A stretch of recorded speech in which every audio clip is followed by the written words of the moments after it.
name is Daniel Calderon, and I'll be reading Tomás and the Library Lady in English and Spanish for you. And we have a special scene from the play.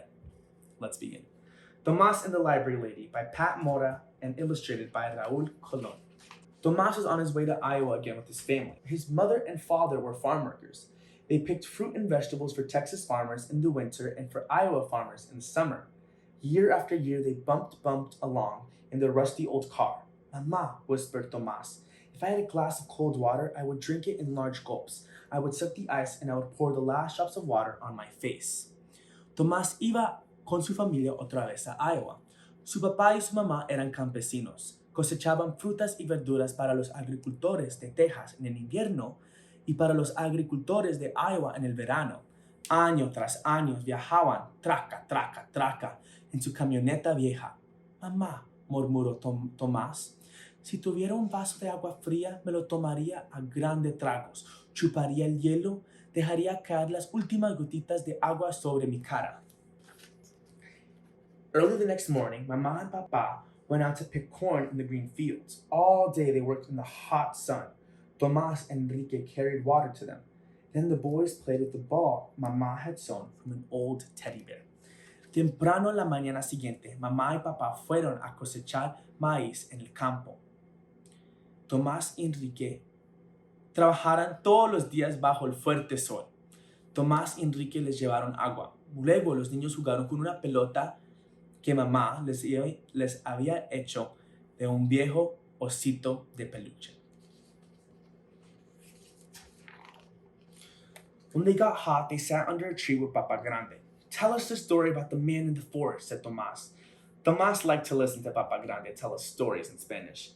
Papa Grande was the best storyteller in the family. "En un tiempo pasado," Papa Grande began, "once upon a time, on a windy night, a man who was riding a horse through a forest. The wind was howling, woo, and the leaves were blowing, whoosh, whoosh. All of a sudden, something grabbed the hombre. He couldn't move. He was too scared to look around. All night long, he wanted to ride away, but he couldn't. How the wind howled, woo, how the leaves blew, how his teeth chattered. Finally, the sun came up. Slowly, the man turned around. Who do you think was holding him?" Tomás smiled and said, "A thorny tree." Papa Grande laughed. "Tomás, you know all my stories," he said. There are many more in the library. You are big enough to go by yourself. You can teach us new stories." Cuando sintieron calor, se sentaron debajo de un árbol con Papa Grande. "Cuéntalos del hombre del bosque", dijo Tomás. A Tomás le gustaba oír a Papa Grande contar cuentos en español. Papa Grande era el mejor cuentista de la familia. "En un tiempo pasado", comenzaba Papa Grande, "en una noche tempuesta, un hombre iba a caballo por el bosque. El viento ayudaba y las hojas revoltaban. Shh, shh. De repente, el hombre sintió que lo agarraban. No podía moverse. Tenía tanto miedo que ni siquiera podía voltear la cabeza. Toda la noche quiso escaparse, pero no pudo. Como ayudaba el viento, como revoltaban las hojas y como les castañaba a los dientes del hombre. Por fin salió el sol. Poco a poquito el hombre volteó la cabeza. ¿Y qué crees que lo tenía agravado? Tomás se sonrió y dijo, "Un árbol espinoso." Papa Grande se rió. "Tomás, ya conoces todos mis cuentos", dijo Papa Grande, "pero en la biblioteca hay muchos más. Ya eres grande y puedes ir solo. Así nos podrás enseñar nuevos cuentos." The next morning, Tomás walked downtown. He looked at the big library. Its tall windows were like eyes glaring at him. Tomás walked around and around the big building. He saw children coming out carrying books. Slowly, he started climbing up the steps. He counted them to himself in Spanish. Uno, dos, tres, cuatro. His mouth felt full of cotton. Tomás stood in front of the library doors. He pressed his nose against the glass and peeked in. The library was huge. A la mañana siguiente, Tomás caminó al centro. Vio la biblioteca grande.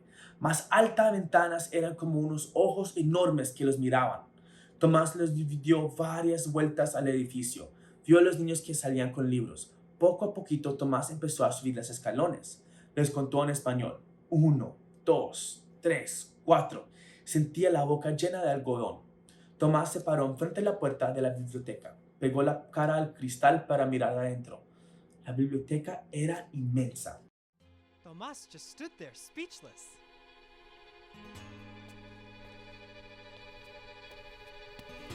He didn't even notice when the lady holding an umbrella appeared right behind him.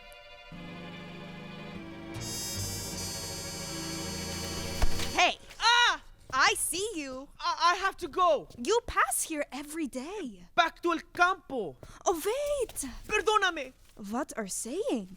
I'm sorry. So sorry. It's all right, boy. Am I in trouble? No, of course not. I'm sorry I scared you. You look like you could use a cool drink of water. Why don't you come inside the library? Library? That's right. The sign on it says Carnegie. It's pronounced Carnegie, not Carnegie. Carne. What? Carne means meat in Spanish. Carne is meat. Yes. Carne. Carne. Carne. Carne. Carne. Carne. Carne. Yes. Oh my. What is it? I understand now. A meat library. It isn't really a meat library. Is it? Come and see for yourself. Am I allowed? Of course. This is a public library and everyone is welcomed. I should know. I've worked here. You must be parched. Parched. That means thirsty. Parched. I like the sound of that word. Yes, I'm parched. What's your name? Tomás Rivera. It's a pleasure to meet you, Tomás Rivera. Rivera. Riviera. Rivera.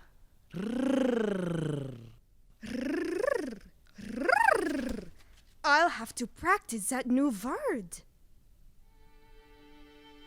Tomas broke into a smile. And so did the library lady. He understood what she was talking about. She understood what he was talking about.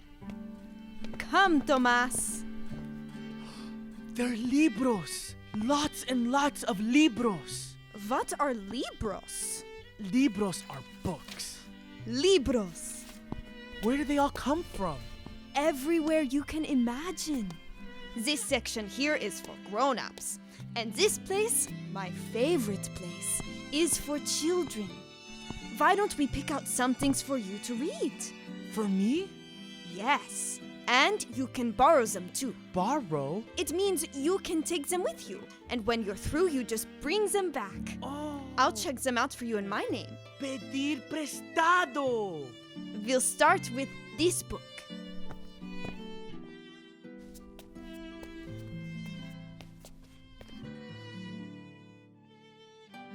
The yellow cat sleeps. That's a very good start. The sound of Y in yellow is ya. Try sounding it out again. Yeah. Yellow. The yellow cat sleeps. Good. Now, this word is sleeps, and it begins with the letter S. Sleeps. I mean that sound of S is S. Now you try. Sleeps. Sleeps. The yellow cat sleeps. The yellow cat sleeps. The yellow cat sleeps. Well done! My tongue is tired. Good reading takes a lot of practice. Young Tomas decided he'd practice and practice. He was thirsty to learn new things. Goodbye. Bye. Tomás walked out of the library carrying his books. He ran home eager to show the new stories to his family. Tomás salió de la biblioteca abrazando sus libros. Se fue corriendo a la casa, deseos de mostrarle con los cuentos nuevos a su familia. Papa Grande looked at the library books. "Read to me," he said to Tomás. First, Tomás showed him the pictures. He pointed to the tiger. "Qué tigre tan grande," Tomás said in Spanish, and then in English. "What a big tiger." "Read to me in English," said Papa Grande. Tomás read about tiger eyes shining brightly in the jungle at night. He roared like a huge tiger. Pa, Mamá, and Enrique laughed. They came and sat next to him to hear his story. Papa Grande miró los libros de la biblioteca. "Léeme uno," le pidió Tomás. Primero Tomás le enseñó los dibujos. Los señaló al tigre. "¡Qué tigre tan grande!" dijo Tomás en español y luego en inglés. "What a big tiger." "Léeme en inglés," dijo Papa Grande. Tomás le leyó acerca de los ojos de un tigre que brillaban en la noche en la selva. Rugió como un tigre grandote. Papá, mamá y Enrique comenzaron a reírse. Se acercaron y se sentaron junto a Tomás para oír el cuento. All summer, whenever he could, Tomás went to the library. The library lady would say, "First a drink of water and then some new books, Tomás." On quiet days, the library lady would say, "Come to my desk and read to me, Tomás." Then she would say, "Please teach me some new words in Spanish." Tomás would smile. He liked being the teacher. The library lady pointed to a book. "Book is libro," said Tomás. "Libro," said the library lady. "Pájaro," said Tomás, flapping his arms. The library lady laughed. "Bird," she said. Durante todo el verano, siempre que podía, Tomás iba a la biblioteca. La señora de la biblioteca le decía, "Primero toma un poco de agua fresca y luego te doy unos libros nuevos, Tomás." Si no había mucha gente, la señora le decía, "Ven a mi escritorio y léeme un libro, Tomás." Luego le decía, "Por favor, enséñame algunas palabras en español." Tomás se sonreía. Le gustaba ser el maestro. La señora señaló un libro. "Book." "Libro," le dijo Tomás. "Libro," repitió ella. "Pájaro," dijo Tomás, batiendo los brazos como alas. La señora se rió. "Pájaro," dijo ella. One August afternoon, Tomás brought Papa Grande to the library. The library lady said, "Buenas tardes, señor." Tomás smiled. He had taught the library lady how to say good afternoon, sir, in Spanish. "Buenas tardes, señora," Papa Grande replied. Softly, Tomás said, "I have a sad word to teach you today. The word is adios. It means goodbye." Tomás was going back to Texas. He would miss this quiet place, the cool water, the many books. He would miss the library lady. "My mother sent you this to thank you," said Tomás, handing her a small package. "It's pan dulce, sweetbread. My mother makes the best pan dulce in Texas." The library lady said, "How nice. How very nice. Gracias, Tomás. Thank you." She gave Tomás a big hug. Una tarde en agosto, Tomás llevó a Papa Grande a la biblioteca. "Buenas tardes, señor," le dijo la señora de la biblioteca. Tomás se sonrió. Él había enseñado a decir "buenas tardes, señor" en español. "Buenas tardes, señora," dijo Papa Grande. "Hoy vengo a enseñarle una palabra triste. La palabra es adiós," le dio Tomás en voz baja. Tomás tenía que volverse a Texas. Iba a echar de menos este lugar tranquilo, el agua fresca y los libros listos y relucientes. Iba a echar de menos a la señora y la biblioteca. "Mi mamá le mandó esto para darle gracias," dijo Tomás ofreciéndole un pequeño paquete. "Es pan dulce. Mi mamá hace el mejor pan dulce en Texas." "Qué amable, de veras, qué amable," dijo la señora. "Gracias," y le dio a Tomás un fuerte abrazo. That night, bumping along again in the tired old car, Tomás held a shiny new book, a present from the library lady. Papa Grande smiled and said, "More stories for the new storyteller." Esa noche viajaron traca, traca, traca, otra vez en el viejo y cansado camioneta. Tomás abrazó a su libro nuevo, regalo de la señora de la biblioteca. Papa Grande se sonrió y dijo, "Más cuentos para el nuevo viaje." A note about the story. Tomás Rivera was born in Crystal City, Texas in 1935, a migrant worker who valued education. Tomás Rivera became a writer, a professor, a university administrator, and a national education leader. When Dr. Rivera died in 1984, he was the chancellor of the University of California at Riverside. The campus library now bears the name of the boy who was encouraged to read by a librarian, and Iowa. Tomás Rivera nació en Crystal City, Texas, en 1935.